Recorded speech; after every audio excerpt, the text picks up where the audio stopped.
Good afternoon. This is a meeting of the Planning and Zoning Commission. Today is June the 20th of 2019, and I'm calling this meeting to order. Can we have a roll call, please? Yes, Mr. Chairman. Erasmo Guerrial, Present. Jose Tellez, Carlos Flores, Present. George Pickelheimer, Present. Raúl Ogalde, Johnny Narvaez, Present. Abraham Lugo, Present. Jorge Dominguez. For the record, Mr. Chairman, you do have quorum. Thank you. I do know that I had two commissioners, Mr. Dominguez had a doctor's appointment, and I think Mr. Ogalde is out of town. That is correct. Can we have a motion to Mr. excuse? Days also called me to ask. So Mr. Diaz is also, can we have a motion to excuse them, please? So move. We have a motion and a second? And a second. All those in favor? Aye. Motion carries. Thank you very much. Can everybody please stand for the Pledge of Allegiance? I pledge allegiance to the flag of the United States of America and to the republic for which it stands, one nation, under God, indivisible, with liberty and justice for all.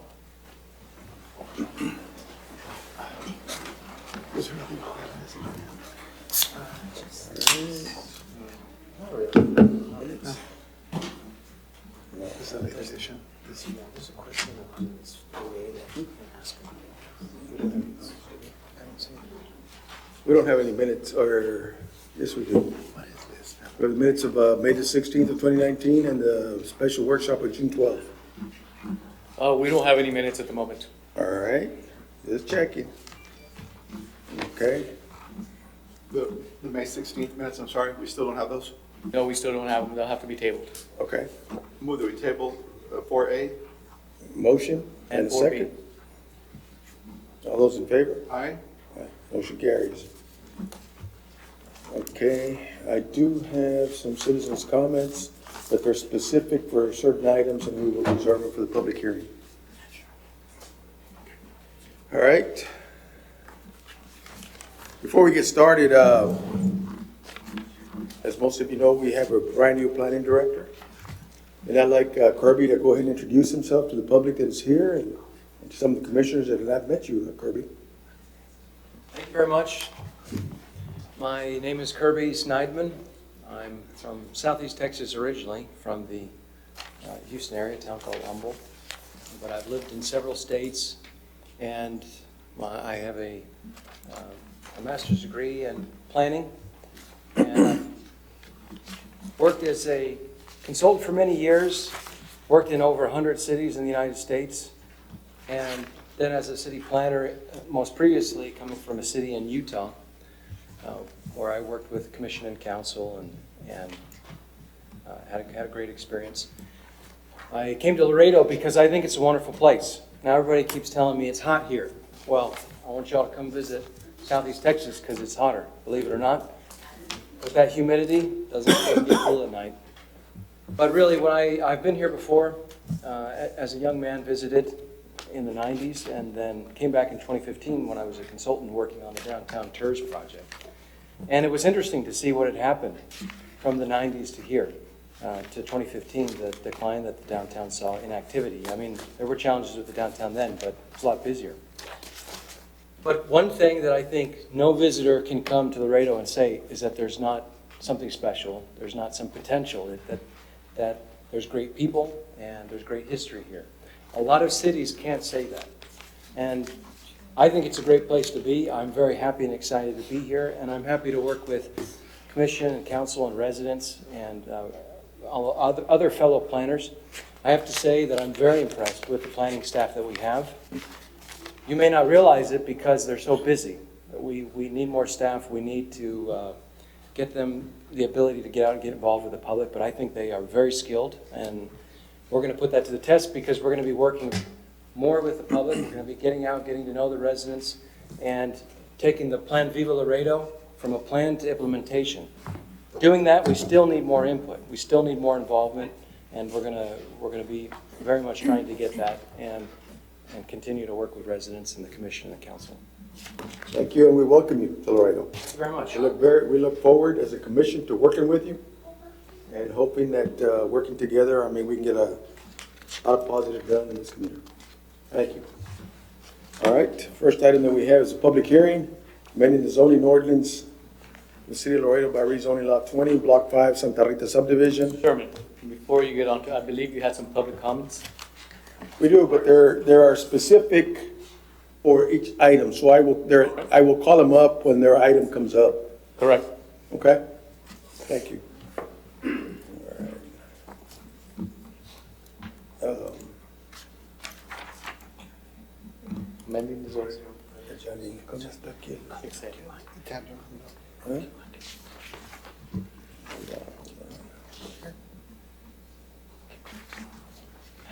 All right.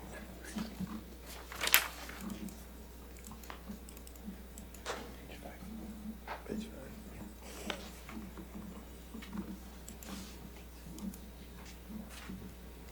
All right, I'm sorry, it was amending the zoning ordinance of the City of Laredo by rezoning Lot 20, Block 5, Santa Rita subdivision, Unit 14, located at 104 Frank Chirafa Drive from R1A, single-family reduced area, to R1MH, single-family manufactured housing district.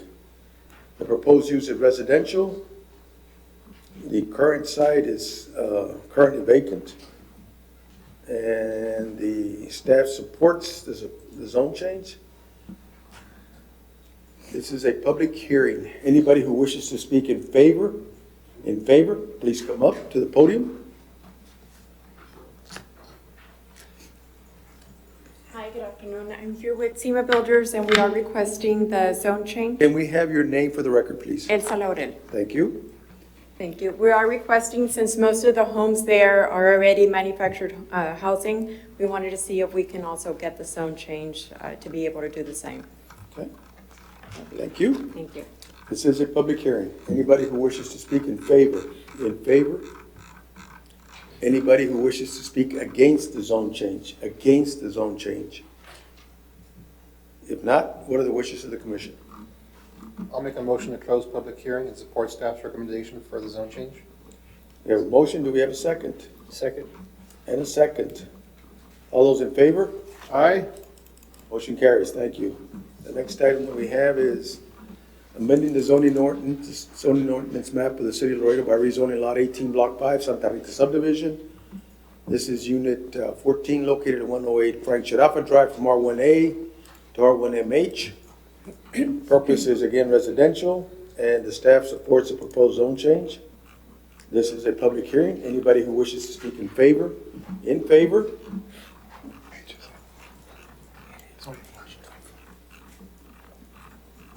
Elsa Laurel, same, just requesting the zone change to manufactured housing. Okay. Thank you.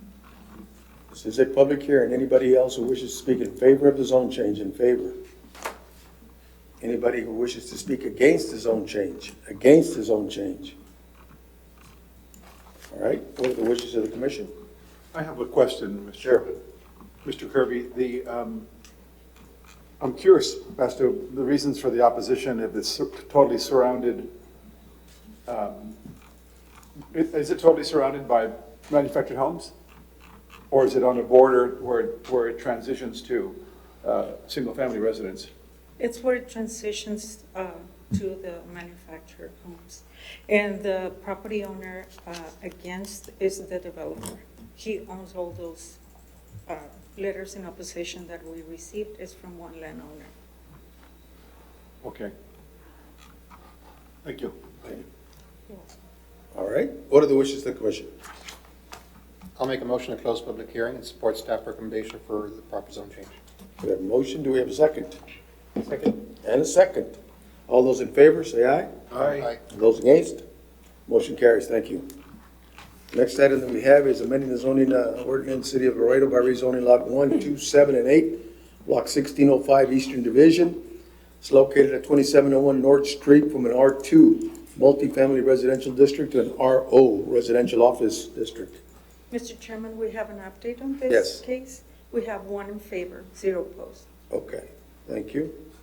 The proposed use is office space. I believe this is currently occupied by, formerly, correct me if I'm wrong, this was the old Texas Migrant The Head Council area? Start is a Head Start. The Head Start, program. right? They just changed Names? the entity that is going to be managing it. All right, thank you. The staff supports the zone change. This is a public hearing. Anybody who wishes to speak in favor of the zone change? In favor of the zone change? Good evening, Council. My name is Guillermo Trevino. I'm with Community Development Institute and just here to support the zone change. Okay, thank you. Does anybody have any questions for Mr. Trevino? Thank you, Mr. Trevino. This is a public hearing. Anybody who wishes to speak in favor of the zone change? In favor? Anybody who wishes to speak against the zone change? Against the zone change? Okay, what are the wishes of the commission?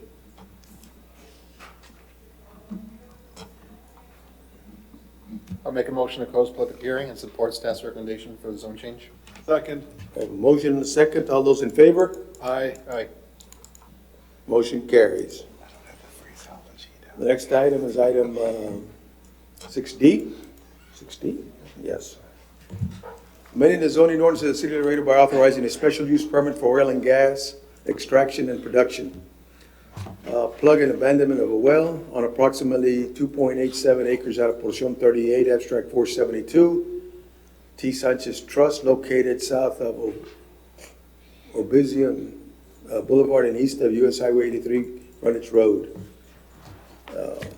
This is a public hearing. I do have Mr. Adolfo Campero signed up for the item.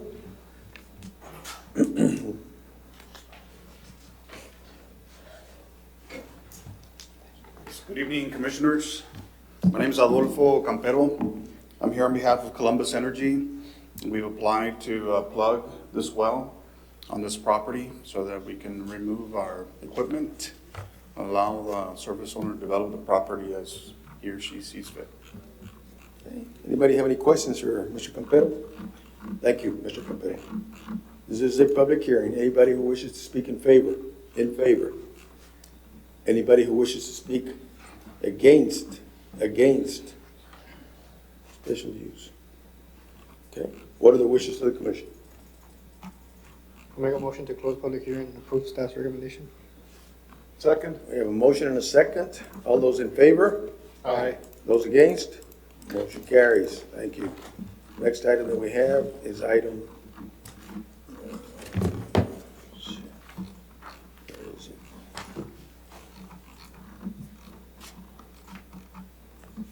There we go. Item 6E. Amending the zoning ordinance of the city of Laredo by authorizing a special use permit for oil and gas extraction and production on Lot 11, Block 1, Santa Rita subdivision, Unit 9, located at 139, I can hardly read this, what is it? Is that Asturias Court? Correct. Okay. The staff supports the special use permit. This is a public hearing. I know Mr. Campero signed up for this item also. That is correct, Commissioners. On behalf of Columbus Energy, I ask that you please support our application to plug the well at this property as well. Thank you. I have a question, Mr. Chairman. Yes. Mr. Campero. Yes, sir. Just so I can get educated on this, it obviously was an active well at one point, and so you're required to get a special use permit to plug it? Correct. And does that include any soil testing and things like that when you remove gas tanks and things out of the ground? You know, to be honest with you, I'm not familiar with the Railroad Commission regulations, whether they require soil testing at this point. I don't believe they do. If there had been a spill or some other, you know, cause for concern, I think that would be the case. But at this point, I don't think there's any requirement, and I don't think the lease calls for it either. But all regulations will be followed, and any conditions that the city imposes on our operations. Okay, thank you. Thank you. This is a public hearing. Anybody else who wishes to speak in favor? In favor. Anybody who wishes to speak against? Against. All right, what are the wishes of the commission? I move to close public hearing and support staff recommendation for the special use permit. Second. Motion and a second. All those in favor? Aye. Motion carries. Thank you. The next item.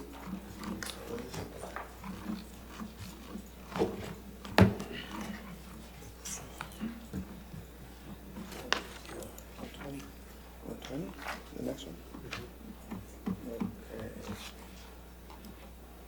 Page 120. Yeah, 120? yes.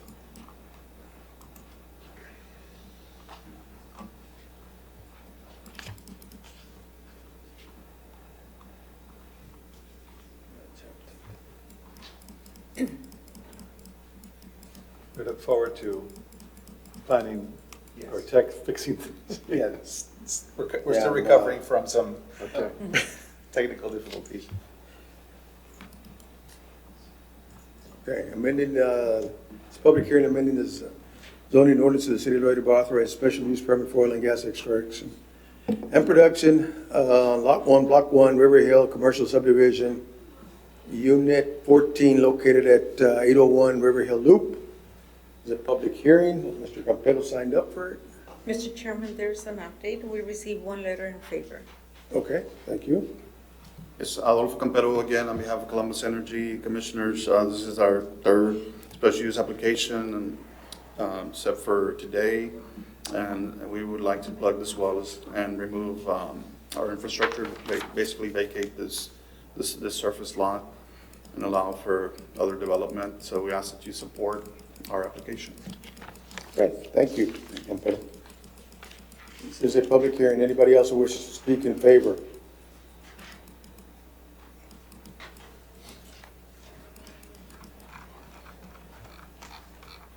Good evening, my name is Chris Haynes. I'm here representing the owners of the property.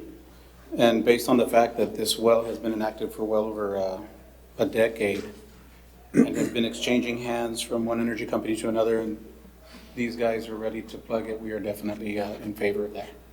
Okay, thank you, Mr. Haynes. Anybody who wishes to speak against? Okay, what are the wishes of the commission? I move that we close the public hearing and support staff's recommendation to approve. Good motion, do we have a second? Second. And a second. All those in favor? Aye. Those against? Motion carries, thank you.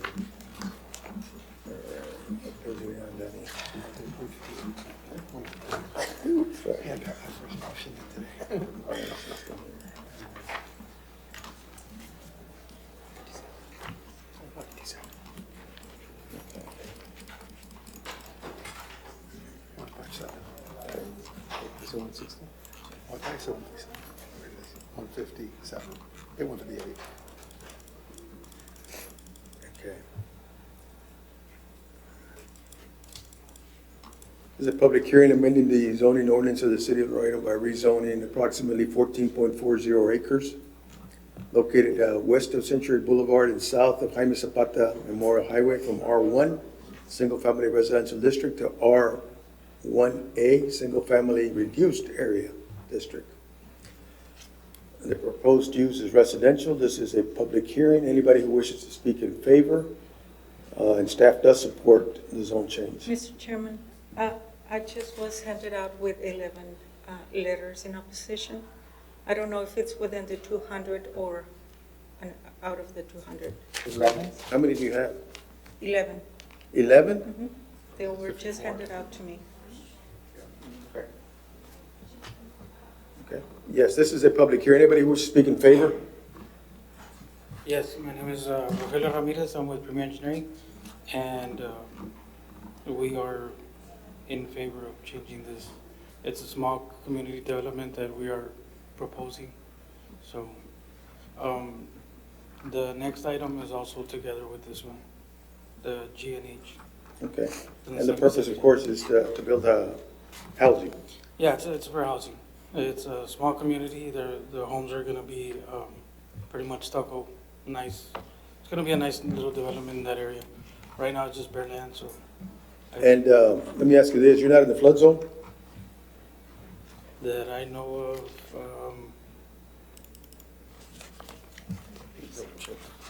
Well, I can get back to you on that. that's irregardless, because if you do come forward with a plan of construction, at that point in time, Yeah. you'll have to get your elevation certificates.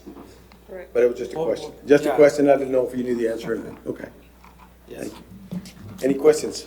Yes, go ahead. Well, Commissioner. it's not, thank you, Mr. Chairman. It's not necessarily for this gentleman, but just a single-family reduced area district indicates the lot is extra small. Yes. Correct. Like how small? They're 4,500 square foot. Oh, I see, okay, I saw that printed here. So why is there opposition or what's the issue? Some of them don't state any issues. And the ones that state an issue says that the traffic on that Century Boulevard.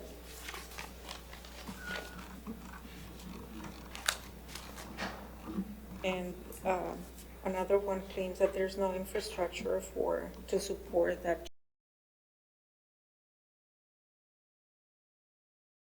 residential. The only difference is the lot size. How many lots is proposed for this project?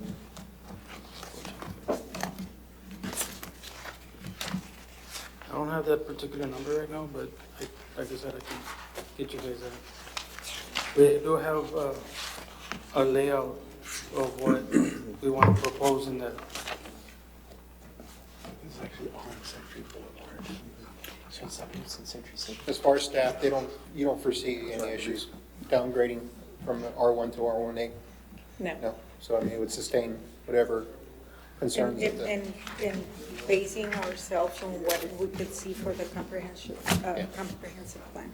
Okay. Does the size of these lots fundamentally, I mean, is it a good thing for the area or is it a bad thing for the area? I mean, what is the, does it affect the nature of the neighborhood in any, I mean, have you thought about that or do we have thoughts about that? Or should we hear the opposition first? Yes, because Yeah, should we hear the opposition first? Yes. Well, first, those are in favor right now. I still have to listen to the rest of them. I want to hear the other side. Go ahead. Any questions for the engineer? Thank you very much. This is a public hearing. Anybody else who wishes to speak in favor of the zone change? Anybody who wishes to speak against the zone change? Against the zone change?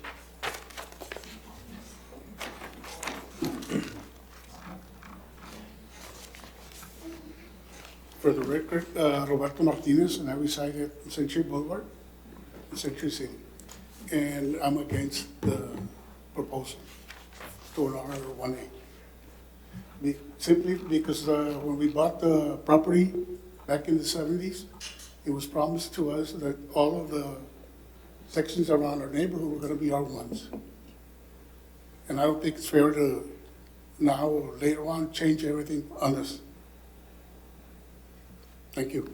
Okay, thank you.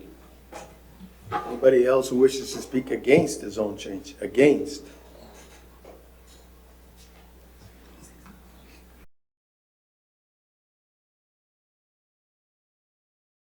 The density is going to be higher. The population is going to be as it is. We have a lot of people breaking all the rules, subdividing their property, making apartments, efficiency places, putting carports, renting their houses for other people. We don't have those many people, original people in 45 years. They're renters. People are leaving because of that. He promised an RA, not RA1. Okay, so I'm against it, especially because it's gonna go through my side of my property. It goes into the creek, but it goes through my side of the property. Thank you. Thank you. Anybody else who wishes to speak against? Good evening. Pedro Gonzalez for the record. My wife actually was able to get signatures from some of the residents that were within the 200 feet. Unfortunately, we didn't have a lot of time to actually go throughout the whole neighborhood. But one of the things, as Ms. Martinez stated, it is overpopulated. I lived in the neighborhood since 86, with my parents. They used to live on Sunset.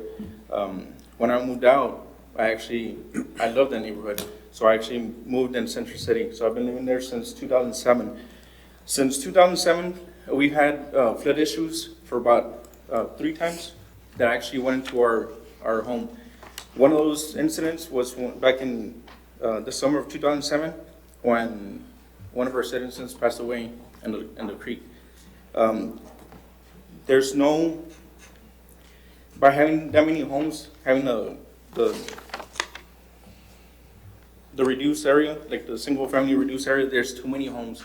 it is overpopulated. We only have one entrance, one exit. The other exit is by the school, Salinas Elementary, and the other exit by Lost Creek, which that's a totally different neighborhood in general. What they're trying to do, what they're trying to change, once they change it to the R1, you know, they could actually change it however they want after they want to, I guess, eventually go to apartments, or it's just overdensed on population. Let me just explain one thing to you. The zoning that they're requesting is for single-family residential, so they cannot put apartments on there, okay? Okay. They would have to come back to the city, make an application if they wanted to do that, and change that again. Right now, what their change is basically going from let's say the R1 is a minimum 6,000 square foot lot, the R1A is a minimum 4,500 square foot lot. But it's not a zone change for any multifamily apartments or anything like that, strictly for single-family houses. Thank you for the clarification.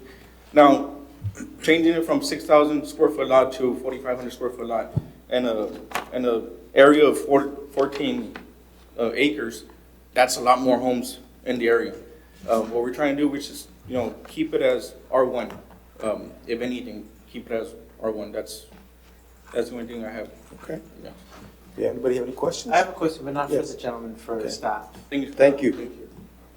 What are y'all's thoughts about this idea that you have a proposed development in an old neighborhood, an old Laredo neighborhood, that when it was originally conceptualized, I think it was, you know, gonna have one concept. And then you fast forward 40 years later, 30, 40 years later, and now there is a proposal to do something that's really different from what the character of that neighborhood was when the people bought it. And like, I think that's the first question. And I think the second question is, I see a note here that it may coincide or may fit within the comprehensive plan. How does it do that? And second and third of all is, if the value of the current homeowner's property goes down because of these smaller lots, how could that possibly fit within the comp plan? If that happens at all? Those are my three questions. And I'll leave it to whoever wants to answer them. I think it's a 45 home difference. That's the other calculation. Is that what you? Yeah. It's smaller than, it would be smaller than that. Oh, okay. If 80% of that 14.4 acres is developed into homes, considering that you also need land for roads and other things, you're looking at about 83 homes with 6,000 square foot lots. With 4,500 square foot lots, you'd be looking around 111. Now that's just an estimate, but that's using 20% of the land for infrastructure. The other 80% developed. Under those two scenarios, you're talking about between 20 and 30 home difference. 80 homes, 83 homes versus 111 homes. Now, to answer your question about, you want to Yeah, the first question is, what do you do in a situation like this where you have an original neighborhood that was sold to the purchasers under one concept? I don't remember the total history, but my idea was, I think the idea was that somehow in South Laredo they were going to now try to have high middle income families moving into this neighborhood, right? So it was kind of like an equivalent of like a neighborhood you might have found in North Laredo, only in North Laredo at that time, but it was going to be in South Laredo now, right? I think the idea was to sort of create property value, increase property values there. So people bought thinking that, and so now we move forward 30 years later, and now we have this new proposal with smaller lots, much, more density, obviously more people living there, more traffic issues. And so how do we as a commission analyze that problem? And so that was the first question. The second question. Before you jump to the second one, can I? Sure. Okay.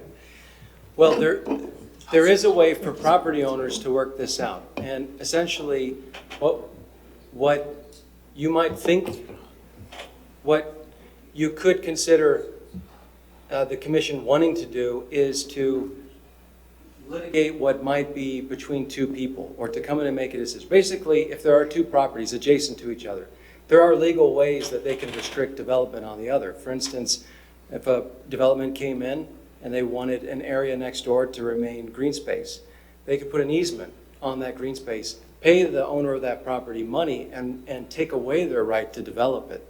And then government doesn't need to step in and tell what they can do. You know, the landowners can control what this owner can do. They can work that out individually. And in some cases that does happen, where development is restricted on adjacent properties because people want to know forever that that's going to remain the way it is.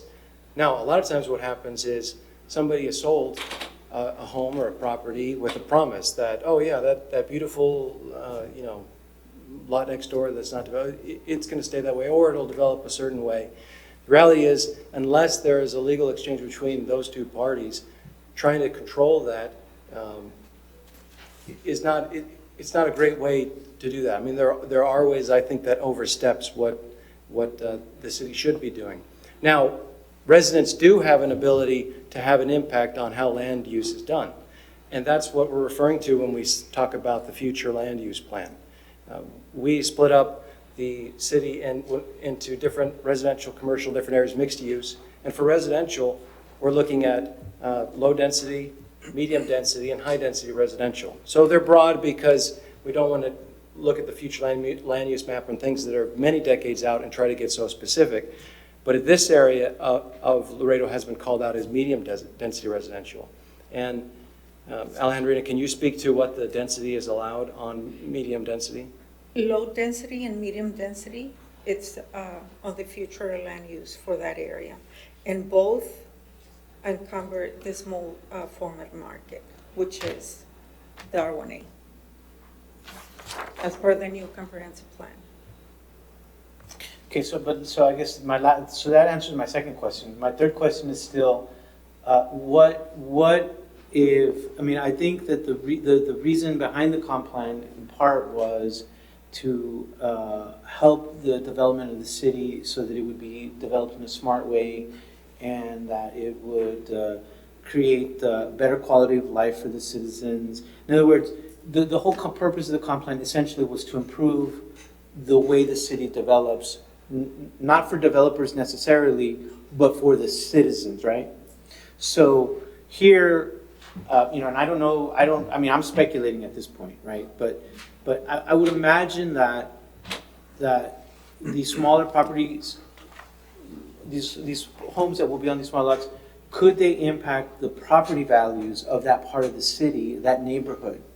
And so if that is true, then how do we reconcile that with the vision of the comp plan, which was essentially to improve the quality of life for citizens?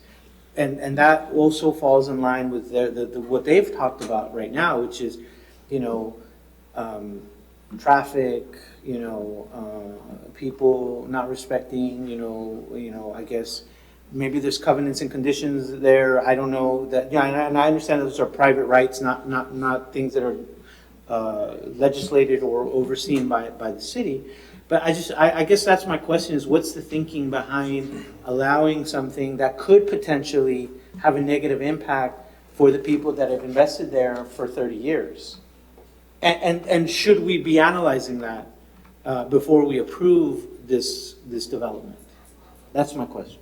Well, that's a great question, Carlos, because it gets right at the heart of what the job of the Planning Commission is.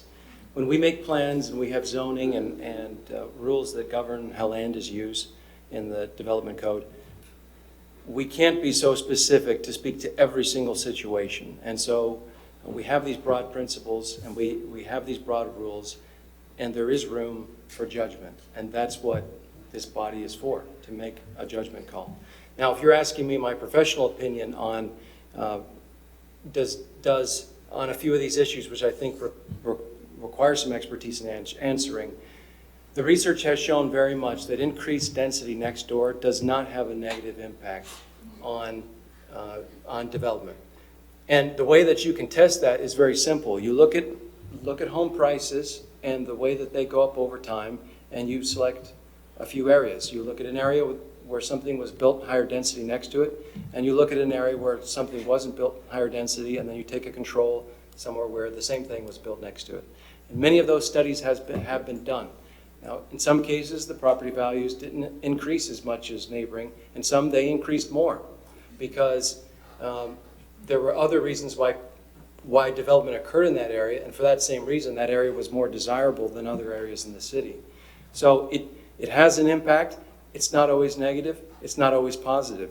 But on the whole, there isn't a significant impact to neighbors because there's density next door. And if you want that research, I can get that for you, and you can look at it, because this may come up again. Yeah, and because I think like I think I know your point, but it's like the difference between developing South San Antonio, which was, you know, basically warehousing and like, you know, just like low economic area, residential areas, and then now you have like these mixed use apartment complexes with, you know, fancy restaurants on the first floor and development of the you know, just the bars and restaurants around the area, where I could see like, yeah, I mean, if there's this really exciting project that's going to really bring young professionals to Century City and improve the quality of life, that's one thing, right? But if it's like selling homes cheap, well, that's a different thing, right? And I guess when do we ever analyze that?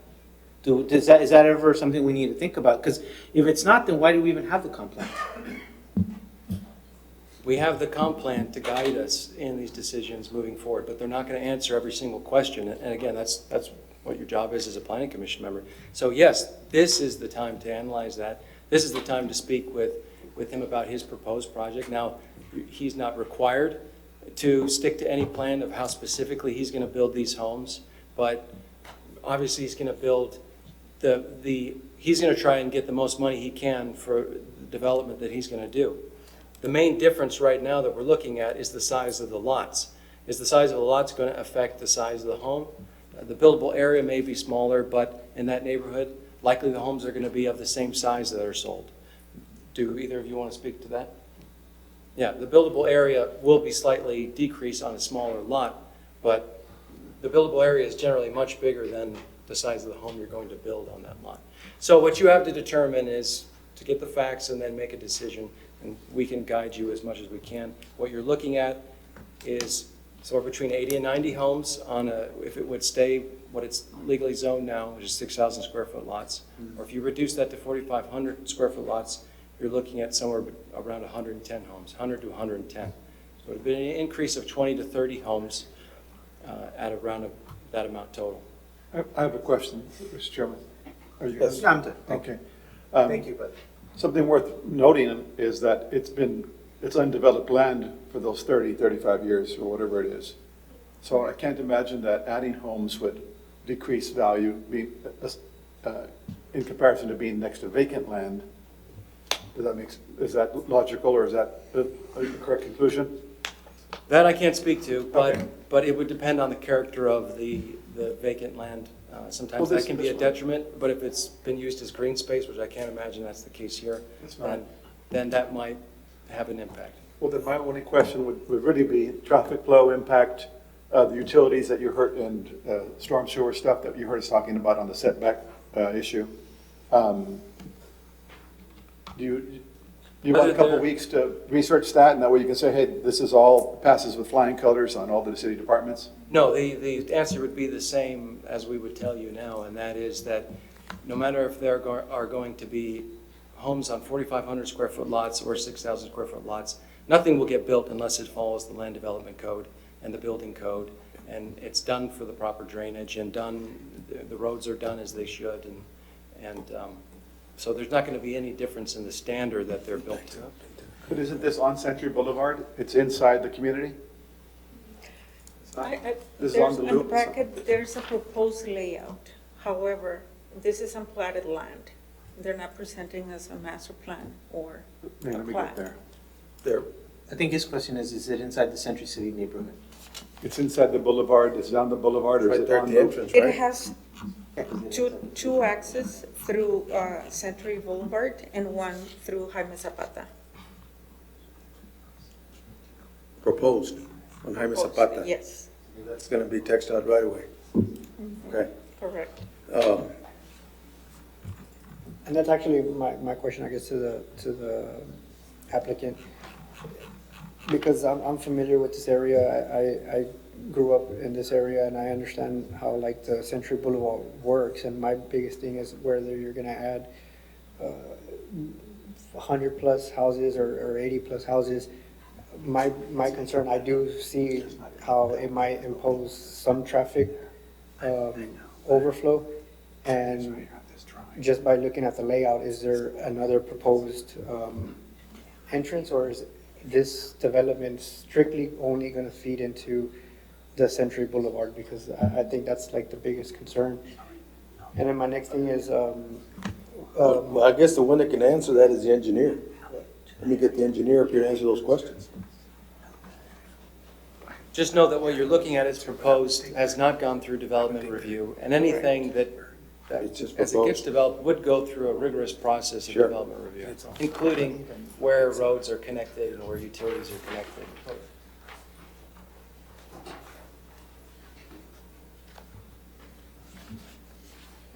Well, I guess what we're proposing Can right you now. put that up so we can see it on the viewer?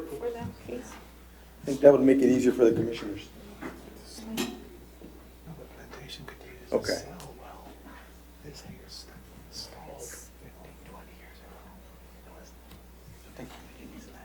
What we're proposing is the two entrances that right now exist that never got fully developed. And then the other one that goes into Jaime Zapata. Okay. And it's roughly like 70 to 80 homes. Those are mine. 70 to 80 homes? That's what you- Those are mine. That's just a very preliminary layout that we came up with, subject to change, but the homes, the builder that has been talked to, they do build really nice homes. It's not something that, they're not cheap. You know what I mean? Price of land right now is going for a pretty penny, so. And that's what I was gonna ask you. I think if we go back, and this is to discuss a little bit of what happened 30 years ago, we fast forward 30 years, the cost of the land has gone up substantially. The cost of a subdivision, to build one, has increased substantially too. And because I think of those factors, to be able to create housing within the means of people now, they would have to reduce a little bit of the lot size. Yes. To be able to try to at least put some housing on there. I think, Chris Haynes, you've got some knowledge on real estate values as to what is the cost of an average house going for right now?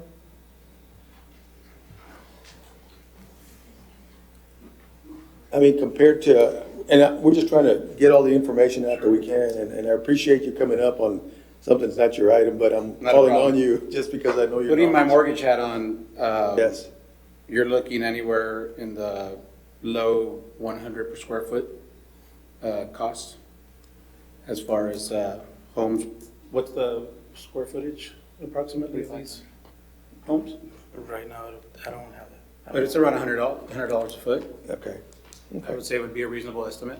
Okay, that's just for the cost of the construction, so I mean, there's still the engineering costs and the development costs for the land to get those lots ready. Right, and I'm talking about more the value or the cost to the end user. Yeah. Is gonna be $100. I think that includes those costs, right? That would Right. include those costs. That would be the sales price approximately. Yeah. Now, was that $100 a square foot citywide, or is that $100 a It's square gonna foot vary, it's gonna vary depending on demand, because they're gonna take comps within a 1 mile radius, 5 houses that have sold within the last 6 months to determine the market value. In your opinion, you can say, hey, I don't know, I don't want to answer. Do you think that doing this kind of development has a likelihood of keeping the property value at the same place that it is now for the neighborhood that exists now? Or do you think it has a likelihood of increasing it, or do you think it has a likelihood of decreasing it? Or you don't know? I would say I don't know and defer to how the planning director mentioned it. It's really impossible. I want to determine make a this. comment. I want to make a comment. Go right ahead. Thank you, Chris. Thank you for appreciate it. your help. Listen, I'm not an expert, and I'm not, and I wish I were. But I just think that if you're going to ask for a zone change, it's either because it's already existing in that area and it doesn't make sense to not do it because, it's like the items we had earlier today. It's like you know, maybe prior commissioners had no problem with developing a part of an area with trailers, you know, and maybe in hindsight, it was a terrible idea to do it in that area. I don't know. You know, like, I don't like the fact that there's all this warehousing on Mines Road. I mean, I think that it's one of the most beautiful areas of the city, but, you know, I mean, what can you do about it now? It's all there now, right? You know, so I get that, right? But then on the other side is, you know, like, if you already have an existing neighborhood and you're gonna change it in some fundamental way, you have to have a justification for doing it other than it's just gonna be more homes. Right, like if that's the only value, if that's the only principle we're gonna follow, well then, why even have a zoning commission? Right, it's like, anytime anyone's gonna do anything, you might as well just do it. I mean, because there's nothing there now, so let's do it. Right, so Well- there's gotta be more principles than that. But there than is, just there that. is. Right now, that's why they're here. They're here because there are existing zoning districts that, you know, that's what they're asking for. They're asking to say, hey, we know that a zoning district exists, and that this can be done if we get this zoning district. So that there are rules in place, there are rules in place, okay? If I may, I think what it comes down to is supply and demand, and all what they're asking for is to keep it single family. What they're asking for is to go down to a smaller lot size to make it more affordable for more people to actually go in and own a home. I can totally understand how the residents originally thought that it was going to be an R1, and it was supposed to stay that way. But unfortunately, look 30 years down forward, and R1's not in demand for that area. And I'm sure the developer needs to do something with that property. So, you know, and they did mention in their comments that they are seeing where some of the homeowners are no longer homeowners and actually splitting the house. And you have multifamilies in homes where they should be single families. So going to a single home, going to a smaller lot, you're going to a home where you can hope that the person that's buying the house is going to be a single family owned owner, you know. So I think it comes down to supply and demand.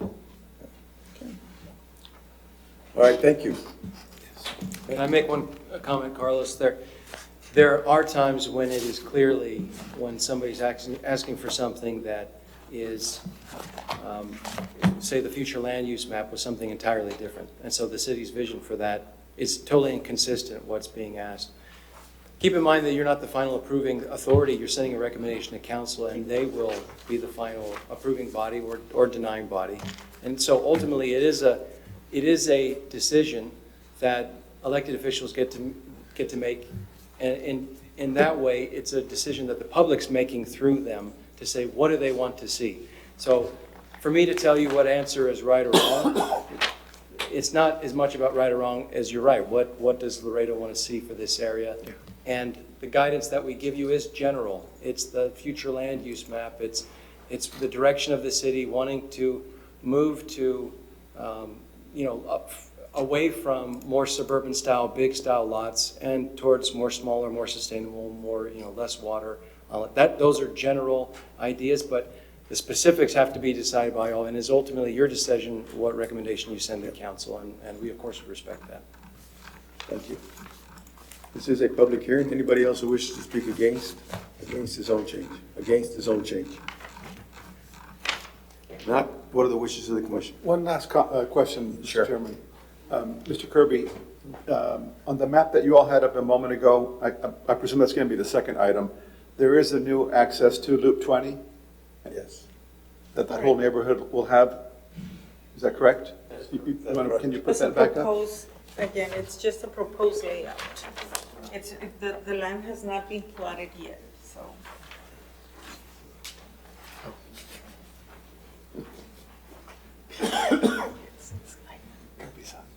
This is the entrance to South.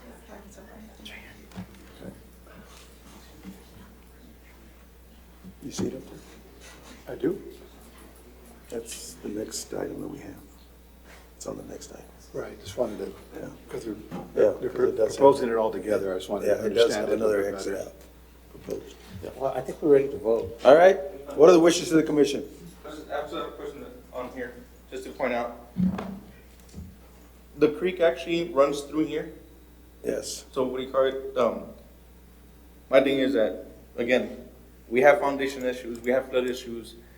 What's gonna happen when homes started getting built here, and now there's a lot more along the creek, as opposed to, I mean, that's something we just need to look into. Well, the green spaces ordinance would presumably protect that, Okay. which, And again, you're adding a lot more homes to, and you're using the same land, but you're just adding more homes, more people having the same thing. You're mentioning 4,500 square foot lots. My home is almost, 4,400 square foot home, and it's a big difference. It's a huge difference. And if it's gonna be part of the neighborhood, just keep it as R1. That's what we're asking for. If you're gonna keep anything, just keep it as R1. Thank you. All right, what are the wishes of the commission?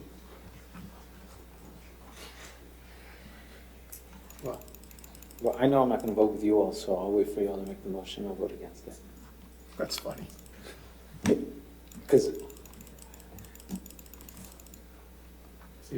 I'd move to close public hearing and support staff's recommendation. We have a motion, do we have a second? Second. And a second. All those in favor signify by saying aye. Aye. Well, let me see a show of hands because it's gonna go to that. All right. Those against, signify by saying aye. Aye. 2 against. All right. Motion carries. Thank you. The next item is amending the zoning ordinance of the city of Laredo by rezoning approximately 3.95 acres located south of Jaime Zapata Memorial Highway and from B3 to R1A. This is a proposed use, is also residential, and staff supports proposed zone change. All right, this is a public hearing. Anybody who wishes to speak in favor? In favor? Anybody who wishes to speak in favor?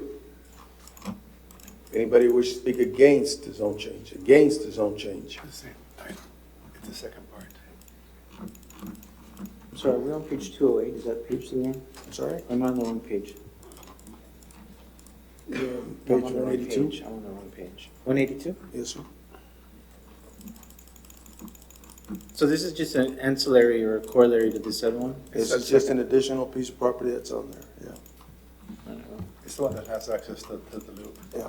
Correct. That's a down zoning for that property. Pardon me? It's a down zoning for that property. Oh, from B3 to 1A. Yeah. Correct. Is that a good thing? Well, I guess if the property's, it's up to the, whoever owns it. I mean, that's, normally they had zoned it next to a major arterial or something, they usually have a commercial zone on it, but.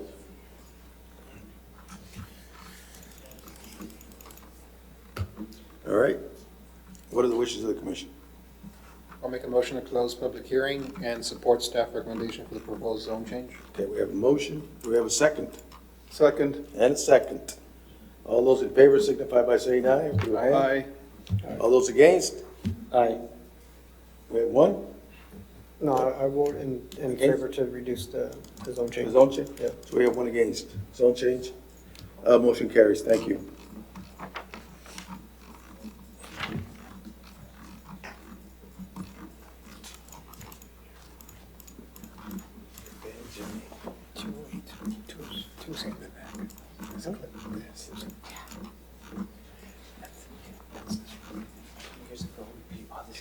All right, the next item is amending the City of Laredo Land Development Code, Chapter 24.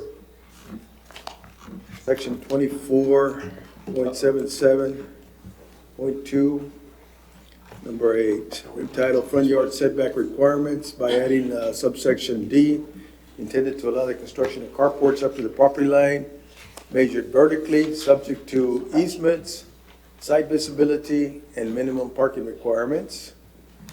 This is a public hearing. Yes, sir. Jerry Pinzon, acting building official, Building Development Services. We've come before you and to present some of the changes, the dimensional standards that we're proposing, but in making sure that we all understood the different changes we're proposing, there was one item that we're all in favor, and that was the carport, allowing the carports to be extended up to the property line vertically, no more beyond that. And obviously respecting easements right away in that, and that it remains as a carport. Several issues come to mind why we support this is because essentially is allowing protection of the vehicles, allowing, we already have carports that only go halfway through, and so this way, it would allow all the way and cover the entire vehicles. Mr. Chairman? Yes. We know, we've already been through this, but I know he's repeating it. But I believe what we did at our last meeting was not as a sign of respect, but as an appreciation to Mr. Schneidman, with a D, Schneidman, that he asked for time to put information together in workshops for us and get all the data together before we even voted on this item. Is that not correct? No, this is a little different. With taking the easements in the entire city, taking the setbacks and reducing them to 5 feet, that was what we were looking at for livable areas, for places somebody, part of a home. There's a lot more that goes into that with building code and planning, in the development code that needs to be changed alongside that. We can't make that fast of a change without doing that review, getting the data. This is different. It's just the carport, and I know there are other things that need to be looked at, but the clause here that it's still subject to other restrictions that are in the land development code, like the easements, visibility, and parking requirements. In an ideal world, yes, we could wait for more analysis, but I understand y'all have had time to discuss this, and the TRB board as well. And we did. It's your decision, but It's actually, but this is different than the Build Lawyer, which we do still recommend.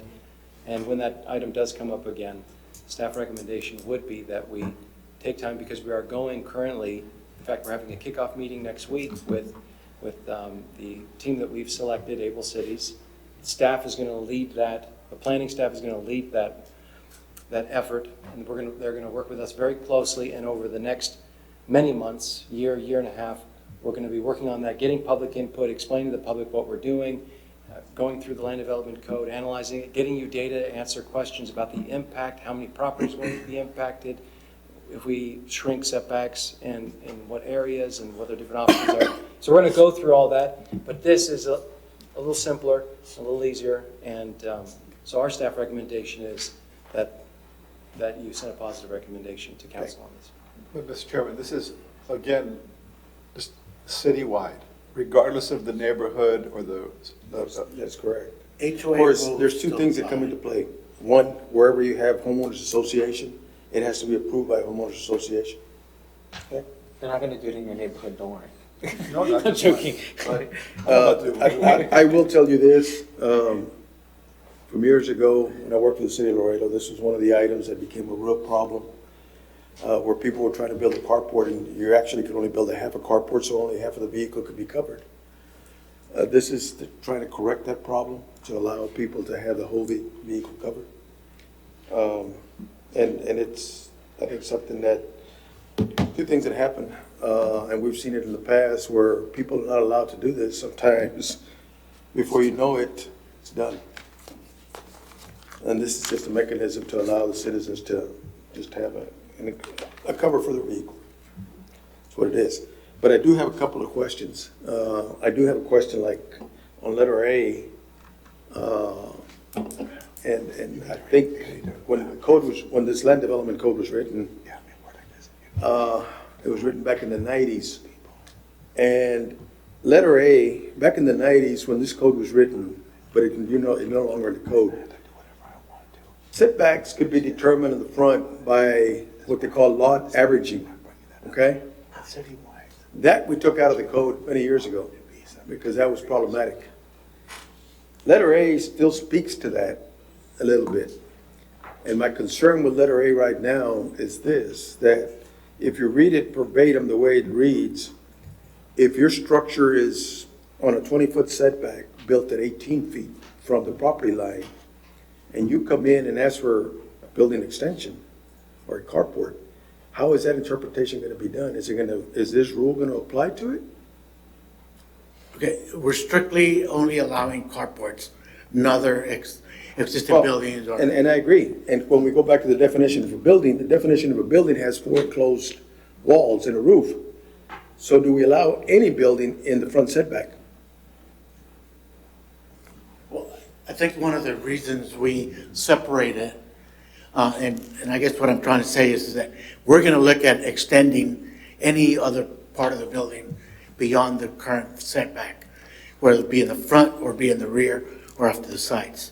The only thing we're asking for right now is a carport, and that's Okay. all. And you know what?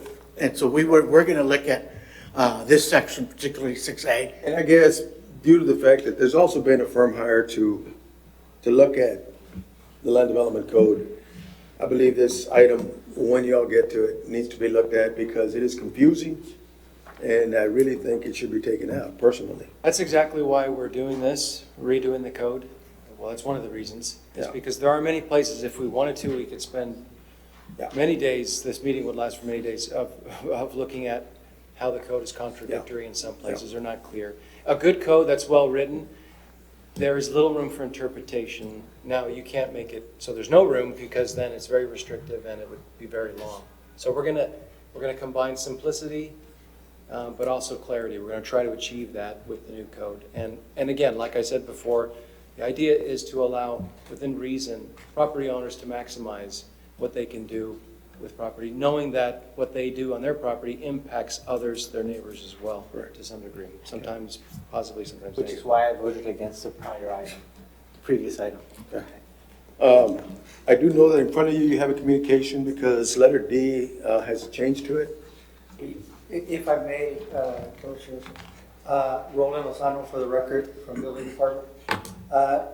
D wasn't there, it was actually included in A, and that's where or B actually, so it got scratched out of that and made a new paragraph just Right. for carports, to clearly identify carports have a specific requirements and things like that, so.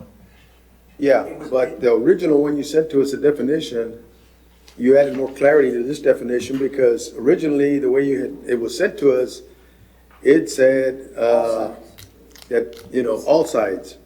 This one defines that you have to have a minimum of 3, because obviously if you're attaching a carport to a building, you've got one side that's already a wall. And this one gives it the clarity that you needed to tell you that you can only have 3-foot walls on the other 3 sides. Correct. Or a minimum of 3 open We changed foot it walls. from Yeah. all sides to 3 sides. Yeah, okay. That's good. Any questions from the commission? All right, thank you very much for your presentation. This is a public hearing. Anybody who wishes to speak in favor of the change to the carport land development code? Anybody who wishes to speak in favor? Anybody who wishes to speak against? Against. All right, what are the recommendations? Commission to the city council? I'll make a motion to close public hearing and support staff recommendation for approval. Okay, we have a motion. Do we have a second? Second. A second. All those in favor? Aye. Aye. All those against? Motion carried. Abstain, Mr. Chairman. You're abstaining? All right, we have 1 abstention. Okay, the next item that we have, what page are we on? Somebody call it the page. It's page, I think it's page 259. 9A? It's 7A. 7A. Oh, I wasn't. 7A, What page is it on? Oh, here, 212. 212? Yes. Letterhead's a little different. 211. 211. Okay. Hold on, 210. Okay, the format's a little different on this one. That's what it is, We're right? still experiencing some. All right, okay, here we go. Technical difficulties. This is a public hearing for the consideration of street closure at the 1900 block of Bismarck between South Meadow Street and Buena Vista. The tract is 9,832 square feet of undeveloped right-of-way. The staff's recommendation.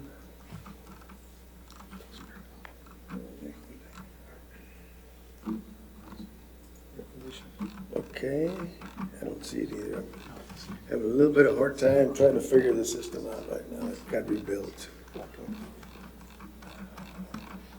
Okay. In any case, I believe what the proposal is here is the budding landowner Gateway Builders LTD, represented by Gerardo Salinas, has formally requested the proposed street closure, street closure and sale, and have sufficed all requirements, including administrative fees, appraisal costs, survey costs, and release forms. Furthermore, Naomi Garcia, also a budding landowner to the track, has expressed no objection to the closing of said street and has assigned pertinent release forms holding the city of Laredo harmless from any and all liabilities that may arise from the closing of said street.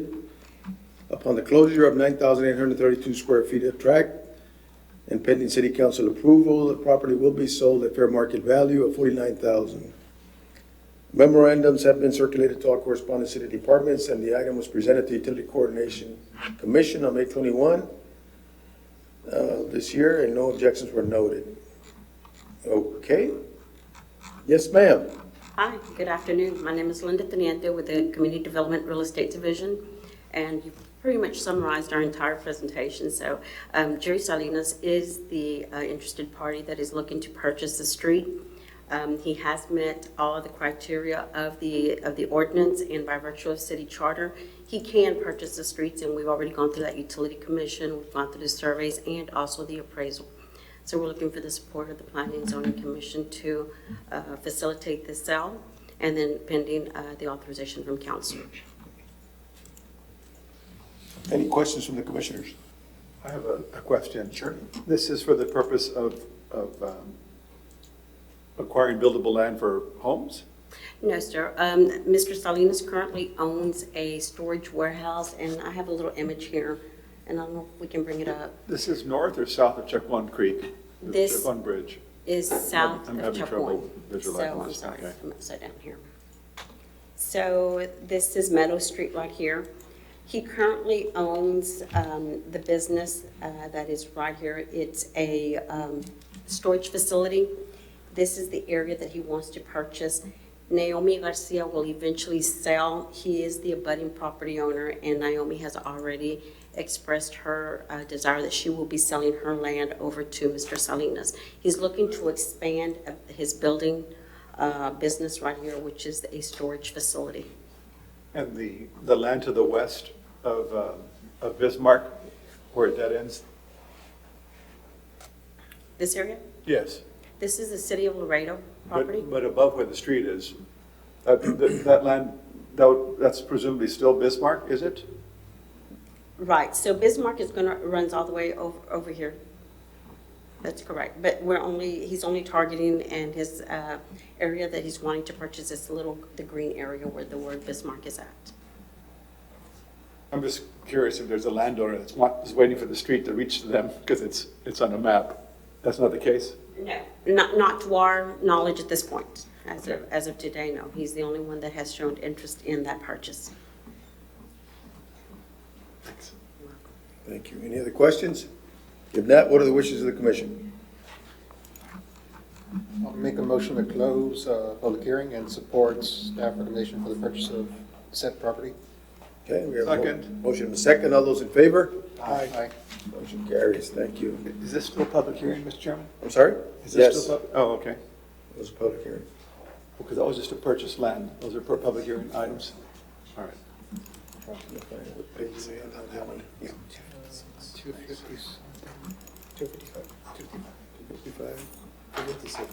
56.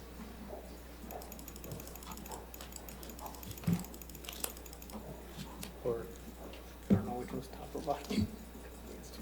Trying to get there. Here we are. Next item that we have is the review and reconsideration of Los Presidentes East Master Plan. The intent is residential and commercial. Purpose of this revision is to reconfigure phases and realign streets. This is a 170-acre tract located west of Concord Hill Development and east of Cuatro Vientos Road. The zoning for this 185-lot development is AG R1, R1A, and B4. The tract is located in District 2. Proposed action is approved subject to the following comments from the Planning Department, from Fire, from Water and Utilities, traffic safety. UISD has a comment and a notice to developer from planning. Yes, sir. Good evening, Mr. Chairman, Commission. Ricardo Villarreal with Howland Engineering and Surveying, here representing the client. We would like to discuss a couple of the comments just for clarification purposes. Comment number 3, renumber phase 1 as phase 14. Now, phase 1 on the master plan, that was the old phase 14 that we had approved prior to this master plan. One of the comments before was to rename the phases, but at the same time, both of those went in. So I know it's just whichever preference planning wants. I don't know if we want to keep 14 and then keep the old master plan, I guess, on the numbers, or change them back to 1, because I can go to phase 14 and rename it to phase 1, which is, I believe, speaking of planning, I think that's what they were trying Because to. the one that came in, you've got the phase 14 Yes. as the other one. And so I was gonna, I think, based on previous comments, planning wanted that number, starting from 1 and then going from here on out. Well, we can go 14 forward. I mean, because you've got the other one as 14. Yes, The one that's- 14, and then, but everything else hasn't changed, 14, 15, 16, 17. So we go back to the old one, okay. That's just clarification on that. And a couple more here. Well, first, I do like to apologize. I know this project's been up on the agenda for probably the last month and a half, maybe the last 3-4 meetings, and we've tabled it. There was an agreement. The reason this master plan is up, and see if I can.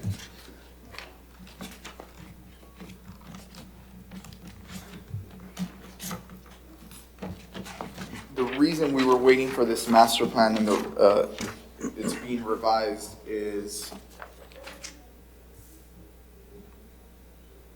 the previous master plan did not have access to the southern neighbor, which I believe it was Cuatro Vientos, a new purchaser came in, purchased close to 1,000 total acres in South Laredo. They had approached my client, JMLG, to see if we can punch a local collector through the property to give them access and kind of give more connectivity for the future development in this area. In that agreement, obviously, agreements aren't done overnight, so there was some projections on when it was going to be completed. We had some timeframes that were extended and extended and extended. Therefore, that was the reasoning we were tabling it. This agreement finally got approved and got signed last week. That's why we're finally here. But that was the main reason. In exchange for that road and the water and sewer, the utilities to get there, the client or the owner of Los Presidentes and JMLG acquired close to 20 acres, which you see here as phase 4 and phase 5. Within that agreement as well, and this is part of one of the comments, which is comment number 4, is in that agreement, the owner, the adjacent owner, Cuatro Vientos, wanted to keep ownership of the future road, which is Isla Mujeres. But however, my client has permission to build that road once he does these future phases. I didn't include that on there because technically that land isn't part of this master plan, but there's an agreement that I can furnish that states that that road's going to be built between both of them. So that'll give access to these 2 roads down here, which there's a couple of comments on here by Fire, by UISD that are kind of asking for that access. And will those property be annexed? They got annexed on Monday, final reading. So the final reading is just allowing the execution of it. So now it's just simple logistics as far as getting the city manager to sign it and putting it into play. But annexation already went in. Final reading was this past Monday. So these 20 acres are already in there. We do, however, have to go for the rezone. There are some about 8 or 9 lots down there that are off of the annexation that came in as AG. We're gonna provide that rezone to R1A, which is, this area is R1A. Okay. Other than that, I do know there's a general comment number 9, no double frontage lots. I understand the purpose of that. Los Presidentes, local collector, you don't want any access off of that. However, there are some lots that are on corners that sometimes require a driveway that is not your typical driveway, kind of half moon driveway. We would like to at least give the option on those lots, but definitely no double frontage on local collectors, or close to a major intersection off a local collector, Los Presidentes. Los Presidentes on here, it may look like if it's included in the master plan, only a small connection is included. The rest of it, as I don't know if the commission knows, but it got put on the capital improvement project where the city is pitching in some money. So is the RMA, as well as some other entities to build this road. It's already been funded, my understanding. So our responsibility, or the client's responsibility, Hilltop and JMLG, is to donate the land. That way, design should be starting in the next couple of months. So this is going to be, Los Presidentes is going to be built to Concord Hills, which is going to give this area the extremely, extremely needed second out. Other than that, clarification on some of those comments. Comment number 9, just no double frontage lots. I'm assuming just on the major roadways, and the clarification that the future Isla Mujeres, which it says Pochula, but one of the comments is to change it to Isla Mujeres. That's how these two roads are going to get in there. That agreement, within that agreement where our client can actually build it, is on there. I can express it. I don't know. Yeah, because we just need some guarantee on there. I can provide the agreement where it shows where he has permission on that. Okay. You all still want us to approve?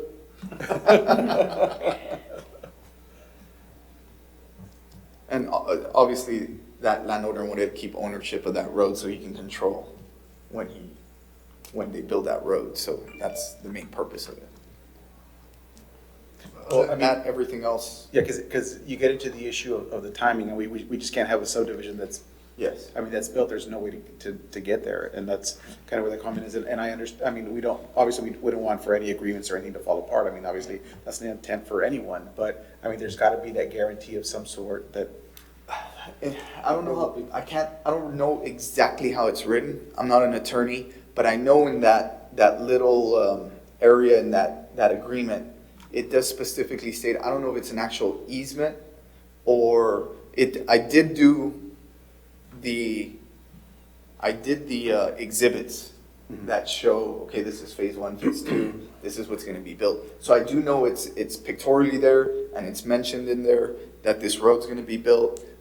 Obviously, we know we cannot come in with a plat without access. Right, and the thing is, I mean, it's not shown on your sketch. Yeah, and I can write it in. And the thing is, and it's also beyond the limits of the property owner. So. Now, we know we have done some projects where, and this happens more often than not. We just did a project in an industrial park in North Laredo Industrial Park, which phase 2 is on the agenda later on today. The bigger owner, Ruthinger, wanted to keep control of when the roads are going to be built. So he gave permission to the developers that bought a piece of property. You can build the road when you come in, but I don't want to wait for you to build the road. I'm going to keep ownership. You build it whenever you come in. In this case, they came in right away. They own the land. They just built the road. And so that master plan kind of shows it. It shows it in a way where it's off-site, but there's an off-site easement, kind of access easement for them. So I don't know if that'll suffice or if we need. Obviously, I can provide you with the document. Well, it is going to require a document, Yeah, obviously, absolutely. because, I mean, and of course, for this master plan to go forth, I mean, our comment will have to be on there that it will require that there is a signed agreement for the construction of this road. Absolutely. That is not in this master plan as a conditional approval. Absolutely. Yes. Because that's the only way we can control what access point is going to be on going forward. And I understand that too, that the land's out of your control. I understand that too, but we just need to have an assurance that we're gonna have a continuation. Yeah, no, And you've already made that assurance, but the best thing to do is have everything reduced to writing. Absolutely. And made it a part of the agreement here, the master plan. Yes, sir. Well, and certainly I'm all for the development for quality development, but because there was 4, 5, 9, and then the written agreement, wasn't it just better to push it to 2 weeks from now and have him provide that data and staff to clean up those confusions? Is that not what planning would prefer? I mean, it would be great if we could get some time to staff to review that. And if there's an issue, we could, get it. What's your challenge with tabling this so that you can get those? The challenge of tabling it is that I can't proceed with the phase that's on right after this. It's 2 items after, which is phase 14. Phase 14. Without an approved master plan. Not that theoretically I can't proceed, is if I were to turn it into one-stop shop or proceed with that, exactly. they're gonna come back. Now, I don't mind it being approved subject to the revision of providing that document. If I don't, and granted, this isn't an area that's not being developed right now. Whatever happens in this area, I still have to come in. But meaning I can provide that document tomorrow, per se. I can provide the note, just like I have to provide the CAD drawing within 10 days. Right. That'll already be submitted. So I don't mind approving it as per comments, basically. No, we know you wouldn't mind that. Oh, but the real question is, what's the injury to you if you waited 2 weeks for us to vote on it with a better presentation with what they're requiring on the written guarantees, and then the clarification on the streets and the double-sided thing and whatever number 4 was, that's the street. Well, phase 4 is at the very bottom. Yes. Will you be injured, Rick? Well, I mean, if that's the case, I'd rather just I can show a road coming down. Coming straight through, that would really resolve a lot of these issues. But isn't a comment showing the road coming down and a comment showing an agreement kind of the same thing? The thing is, we don't have the agreement in our hands. Well, there's 2 things that come into play. As I'm looking at this plat, his plat boundary has a road outside, which is not your property. That is correct. So there's no way in hell he can show a road unless he has an agreement. Right. It's not a matter of just moving a line over. You don't have ownership of that. So I think the agreement is the way to go. If you've already got those in place between both property owners, and that can go forth, we can look at. Can we approve subject to proof of the agreement? Well, that's what we're gonna, that's what I'm talking about. Now, we can also do, that would be something. I guess the question I'd have for you on this is, you said you can get that agreement pretty quick? Yes. So we can make it subject to the agreement being provided to the planning department within 30 days? Definitely. Well, that would work for you? Definitely. That way there's a time certain on when these things come in, because an open-ended thing, it doesn't work. Could come in 10 years from now. Why Who knows? 30 days? Why not 10? I can do 10. Well, 10, that's fine. Okay, if you can do 10, we'll do 10. We can do that. We can do 10. I don't know if the agreement was recorded in. Well, 30 days is because you never know what's gonna happen. There's, we may be trying to do the best we can, but At least 10 days run out, less now days what? than our next Now meeting. what, Yeah, let's say it's in our next meeting, yeah. No, Rafa's gonna get that agreement pretty quick. So it's not, and like I said, I don't even mind putting an extra stipulation on you approving it with the comment of, it's not anything. I think what we can do here is we can do a conditional approval subject to that letter being turned in, and that agreement, I'm sorry. And that's why I was trying to get a time frame on it so that, things flow. But if that letter doesn't come in within, let's say, that's why I said 30 days. If it doesn't come in within 30 days, that conditional approval goes away, and, you're back at square one. Yeah, I would say within the next 15 days is reasonable. I hope the attorneys are not watching this right now and saying, what do you Well, think? that's- No, but I know it got signed last week, so I know it's there. You're on Okay. record for all time saying 15 days is reasonable. You know, we can Regardless do of the issue. 15 days if that's your wish, and that would be fine, I think, with most of the commissioners. Is you all okay with 15 days? Yes. Okay. I make a motion to approve subject to the amendment that we've added. Conditional approval. Conditional approval. Subject to the agreement on the roadway being built, turned in to the planning department for approval. That's my motion. All right. 15 days. Second. And a second. All those in favor? Aye. Motion carries. Thank you. Okay, now.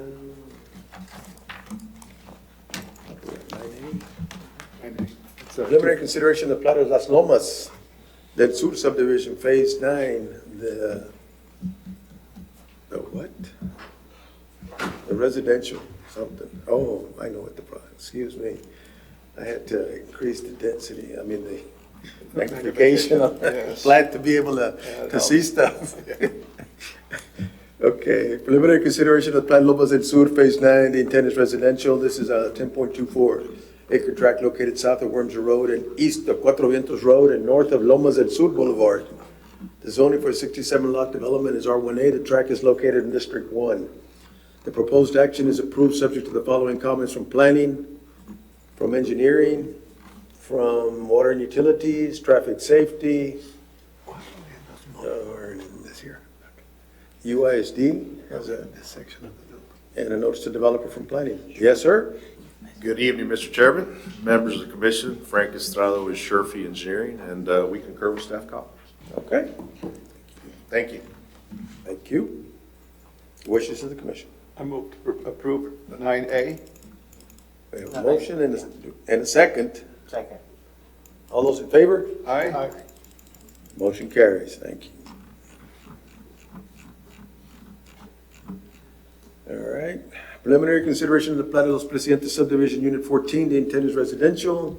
Proposed action is approved subject to the following comments from planning, from water and utilities, traffic safety, and a notice to developer from planning. Commissioner Ricardo Villarreal with Howling Engineering for the record, representing the client. Just for clarification, again, same project as last time. The next phase annexation got approved on Monday. Just for clarification on that comment and make it just stated on the record. If you all have any questions on this phase, I'd be glad to answer. Yeah, and we concur with staff's The comments. staff recommendation. Okay. All right. Make a motion to approve 9B. Second. A motion and a second. All those in favor? Aye. Motion carries. Thank you. Next item is the preliminary consideration of the plat of North Laredo Industrial Park Phase 2. The intent is commercial. The proposed action is approved subject to the following comments from planning, from water and utilities, and a notice to develop from planning. Commissioner Ricardo Villarreal, Howland Engineering, representing the client. Just a couple of clarifications. Clearly define the corporate limits. There's a track between what's annexed, and let me, that's deceiving me, but.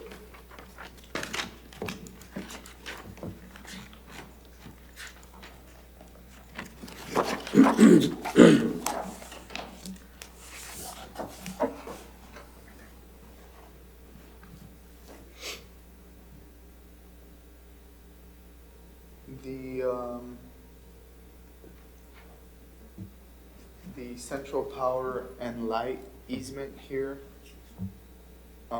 there's just a line and it got moved as far as, I'm sorry, not central power and light easement. There's a track in here from this boundary line to this dash line there. That in between there is owned by CPNL, and that's outside the city limits. So you see in the plat some City of Laredo city limits and Webb County. It's because this whole piece in here Right. is still outside the city limits. Yeah, we didn't quite see the Yeah. boundaries identified on there, but Yeah, it'd be so great if we it's- could, it's just just so to avoid small. any confusion, the last thing we want the county, hey, what's going on? And I do want to mention, I'm really, I probably should have called the planning department, but this plat also, right now, phase 1 is being constructed, but it hasn't been recorded yet. So I think there should be a comment that this plat can't be recorded until phase 1 gets recorded. So I'll go ahead and add that comment on that, just for, just so we all on the same page and, we can get that going. Okay, Thank you. thank you. Make a motion. Second. And a second. All those in favor? Aye. Motion carries. I've got bad news on 10A. That's not good. That means we can't handle it. Better recuse myself. Okay. That means that we can't take action. We won't have a quorum. You'll have to bring it back at the next meeting.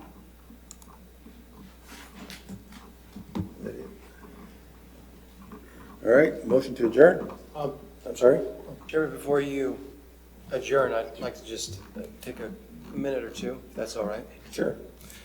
Just have a few things I want to discuss. One is, if you're okay, I would like to add a regular item, director's comments at the end before adjournment, just to update you on things that are happening. Sure.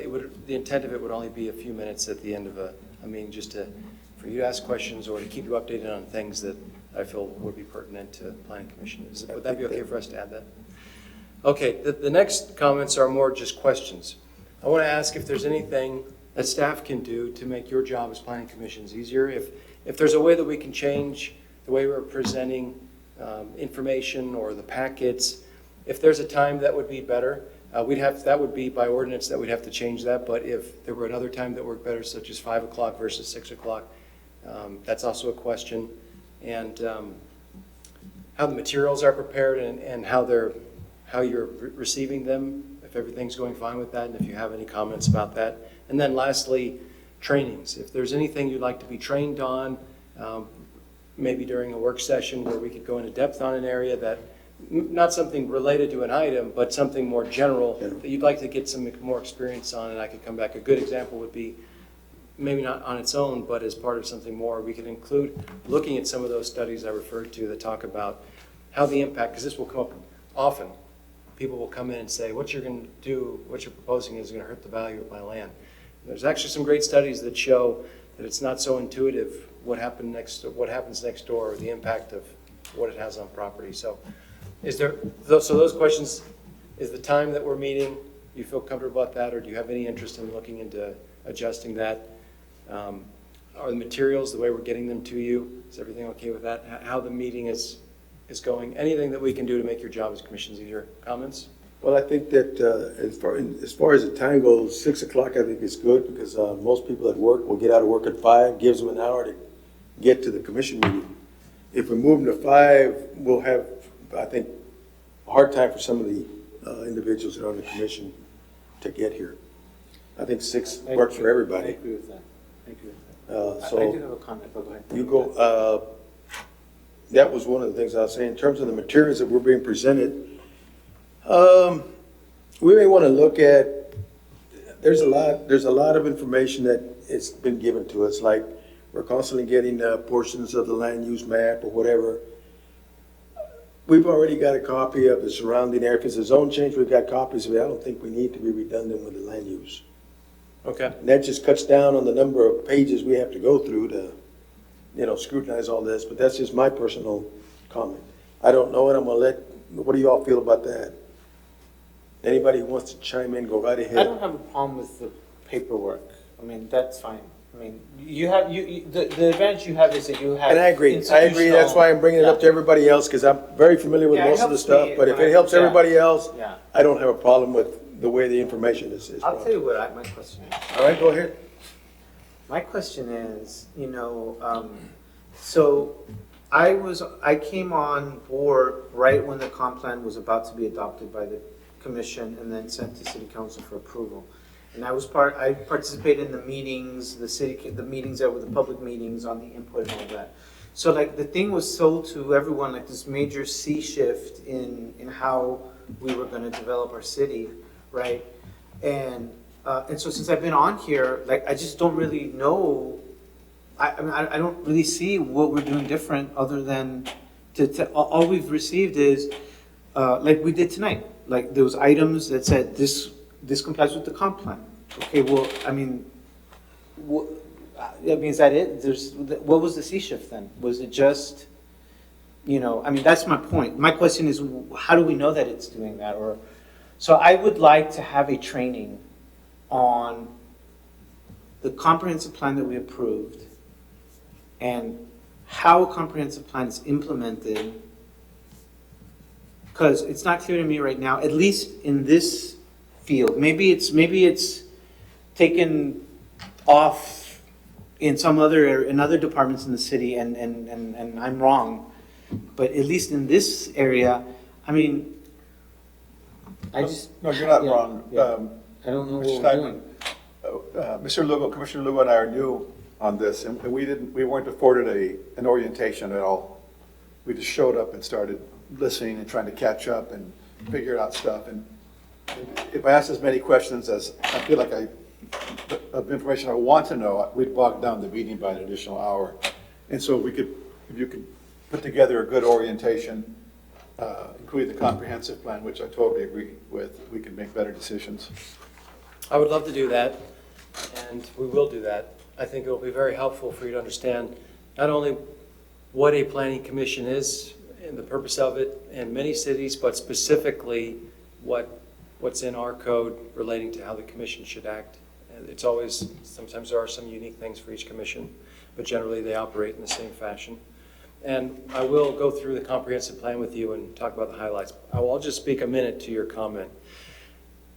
There is a whole industry surrounding how we develop our communities, and that can't change on a dime. It's a process. Last night I was at what were we at? Parade of Homes. The kickoff. The kickoff for the Parade of Homes was put on by the Laredo Builders Association. Yes, the Laredo Builders Association. So in attendance were builders, developers, lenders, mortgage banks, all those people that are in that industry, and they have a way that they've been building. And the comprehensive plan. Mr. Steinman, I apologize. Yes. Is this still an open meeting?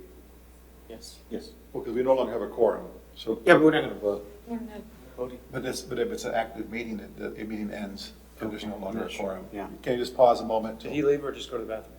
I believe he went to the bathroom. As long as you're not taking action on an item, you're fine to continue. We can continue to discuss this. Okay. Because what I'm not asking you It's fine. to make any decision. But basically, yes, we'll do that. We'll provide that. And the impact of the comprehensive plan is going to take time for some things. For others, it's going to be quick. The biggest thing that we're moving forward on is what I'm calling Project Recode. But it's replacing the land development code and updating it. That's going to have a significant impact on what's allowed. Now, is it going to be positive or negative?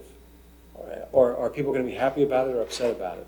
It's really going to depend on the details. Some people will love what it's going to allow and some people won't. As you've seen tonight, density, even a little bit, even a tiny amount, is going to make people nervous and worry about the value of the property and worry about their quality of life. I'll just make one last point. I think part of the reason about that is because there's a lot of distrust towards some developers. And again, that was why my comment was if this development was going to enhance that part of the city in some fundamental way, then I don't think there would be anybody here in opposition. People would be excited. They'd be like, man, this is going to be great, right? But like here, it just seems like they're just trying to fit more lots into more. They're just trying to sell more homes. Which again, I understand that a developer has the right to do that, and I get that. Like I understand. I'm not against people making money, but it's just like when does the comp plan come in to sort of guide us in terms of whether this is a good idea or a bad idea? And that's the question. But I think it's for a training. Yes, let's have that discussion and have a time when we can discuss that, because we may not all agree, but I'll provide you with what's in the comp plan, and then we can have that. Thank you. Any other feedback on anything you'd like to see as a commission? You could also email all of us individually or as a group, and we can have that discussion also. That would be fine. If I might think of something tomorrow. And there might be the other commissioners that are not here that might also have something, so yeah, you could put out an email to them. Anytime you'd like to come by the planning department or set something up to get a little more individual insight onto any of these issues, feel free. We're here to help you. We're here, working for you to inform you on these decisions that you have to make. But we'll schedule those trainings so that we have time. Excellent. Thank you. I move that we adjourn. Second. Motion and a second, all those in favor? Aye. Motion carries, thank you. So good to see everyone. Good evening. All right, you too.